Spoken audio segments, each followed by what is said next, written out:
up, guys? Welcome back to another episode of JAWS. This is week 3.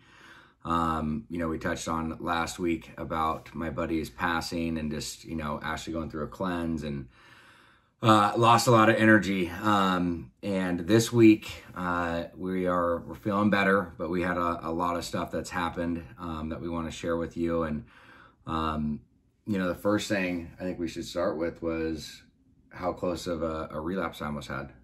Yeah, I feel like this last week was a really rough week for the both of us. I was definitely in my codependency disease because, as I was saying last week, I hadn't been going to meetings. And when I don't go to meetings, I can really spiral and obsess and get a ton of anxiety, that like pit in your stomach. And I think just the combination of the both of us, it really triggered you along with your friend's death. And so last week there was just a lot. Obviously with Jason's passing, there was just a roller coaster of emotions. And on top of that, I thought it'd be smart to do a cleanse. The one that Ashley was doing, I wanted to reset my system. And all that did actually is it kind of threw me more out of control. So don't do a cleanse when you're in a very emotional state, personally. It's something that I thought was not smart. So with all that going on, plus all the work stuff that we have going, I found myself very, very triggered, and it was kind of like, it happened over the course of a couple days. Just to be very transparent with you guys, is the first day, with all this going on, I thought about, I was like, oh, Adderall sounds good. I mean, screw this diet. Why am I doing this stuff? And, went through it, didn't think anything of it. The next day, the obsession became a little bit more, didn't really reach out to anybody. And then the third day, the obsession was so overwhelming that, I basically acted on it. And at that time, thank God for the tools, because I reached out to a couple people, even though I was not completely honest with them. It started that process and started to disrupt that process. It didn't allow the obsession of the mind to keep going. The thing that I was battling is there was this fight between the obsession of the mind and the euphoria that Adderall gives you in the very beginning, and also my wife, my kid, my sobriety, the 70 days that I had acquired at that time, and I just didn't know, it was a battle. So I literally was on the phone with people when I went to the doctors to pick up the script, was not being honest with them. Literally went back. Thank God I'd set myself up. I was literally gonna help somebody that was looking to get into treatment. And then I actually had to pick up a rug. So I dropped off the prescription, was able to kind of process all this stuff as I was going. I got back to the house, and before I got back to the house, after getting the rug, I called Ashley and I said, Ashley, I'm very, very triggered. I'm not in a good place. Like, I don't know what's going on. Still didn't get honest with exactly what had happened. I got back to the house and I just looked at her and I just said, Ashley, I went and picked up a script and dropped it off. And by the grace of God, I did that, because I literally was that freaking close to going and getting it. And what did I do? Like, I held you and I told you, like, thank you so much for being honest with me. I love you. We can get through this. Like, I'm here for you. And then I said, you're not going to get that. I will go right now and pick it up. And I went and picked up the prescription, and bye-bye prescription. It went down. So that was the first time that's ever happened in this 5-year cycle. But that's just the craziness of this. And this is like kind of the cycle that it's been in. And I finally have disrupted that cycle. I mean, this is usually, sometimes it lasts 30 days, sometimes it's 90 days. And who knows? I mean, it can happen again, but at least this is the first time that we've been in a position where we've both been like very supporting of each other. I mean, we're always supporting of each other, but in that position. But also, let's be real though, is you got triggered too though.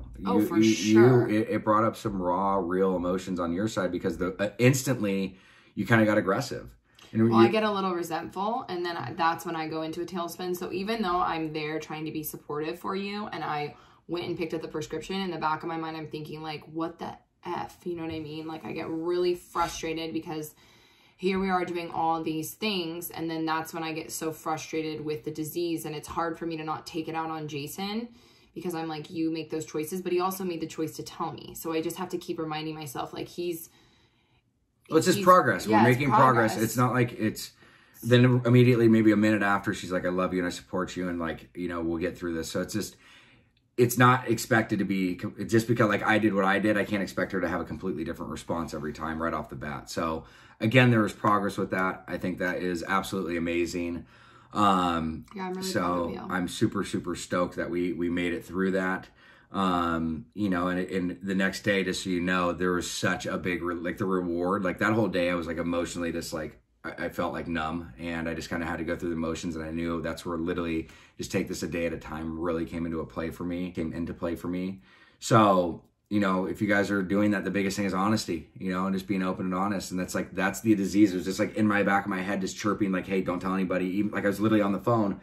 Yeah, guy, like I feel I'm not doing it in a good place, but I'm literally going to get the script. I should have just like said that, but I literally couldn't verbalize it. But, you know, now I've taken away the 2 takeaways I have from that is when I had that obsession a couple days prior is even though I thought it was nothing to reach out. And then secondly, my mentor and I called the doctor that I've been getting this from for a very long time and said, dude, you can't, I cut off the source. And I should have done that a long time ago, but it's one of those things that we didn't do, and we're taking accountability for it. So that was one thing that happened. And then do you want to go into the next? Just talking about my week. Yeah. Because that was like it's like a negative and a positive thing because we had such great communication. And then from that moment on, we have just really overloaded ourselves, especially me.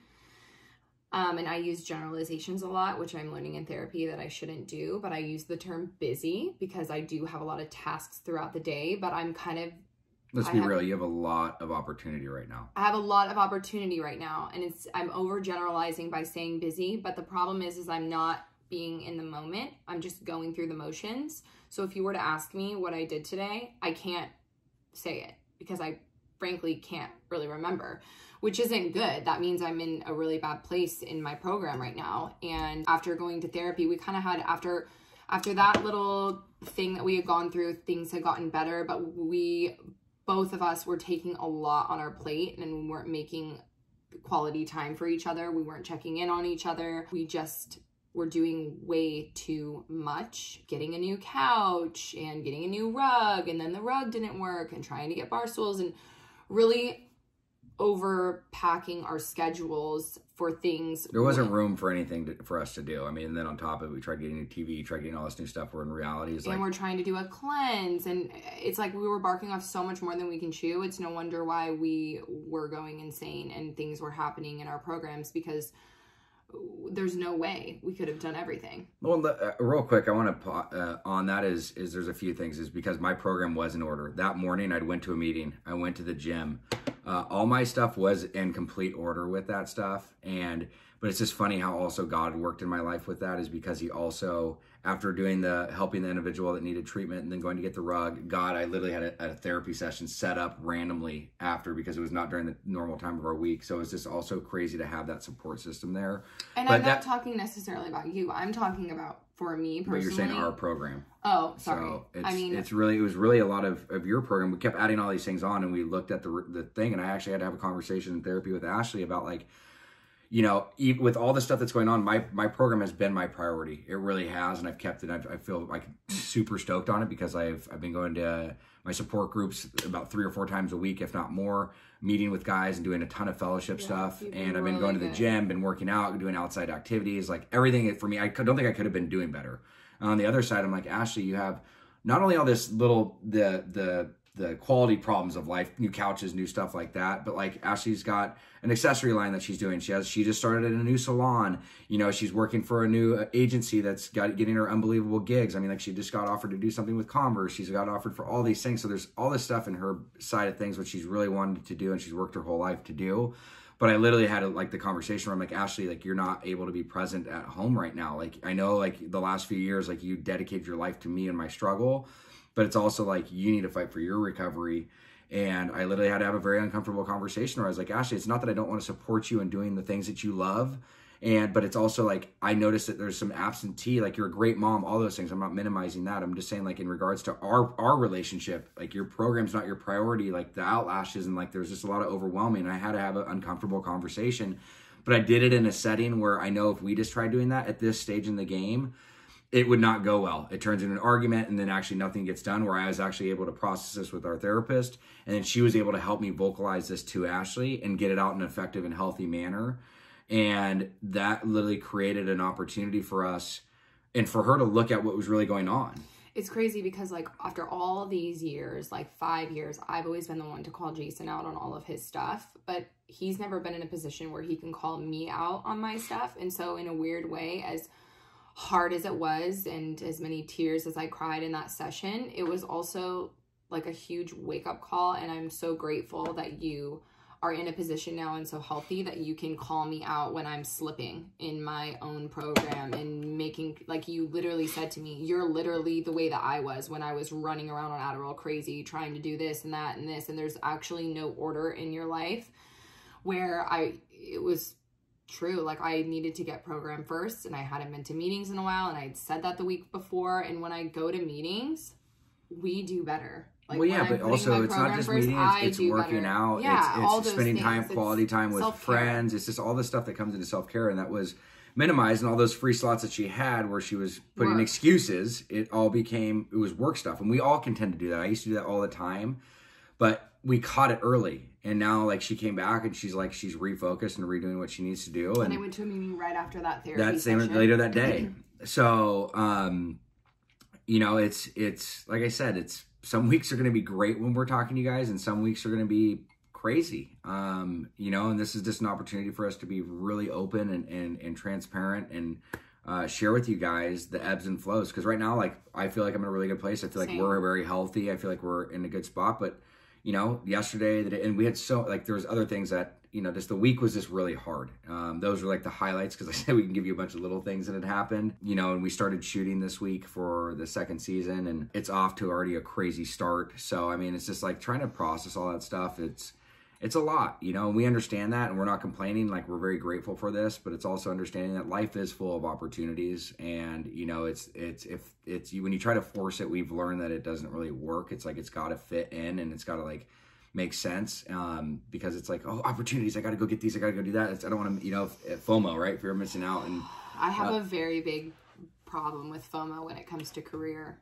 And Jason just keeps reminding me that opportunities will always be there, but if you don't put your program first, you'll never be able to achieve your goals. So I think that's the lesson for this. Yeah, for this week. So we learned how important it is to have clear communication, how important it is to be open and honest, how to address an issue. When you see it, don't let it percolate. I mean, I love the acronym, you know, for fear and stuff is either face everything and run or face everything and rise. And that's what we did this week. We really faced everything, and we are on the other end of it. Today is a new day, and we're in a good place. So we're happy. We're going to go spend some time with the family, do some errands, help out, and take some time for our relationship. Spend some time together. So have a good week, you guys. See you next week. Bye.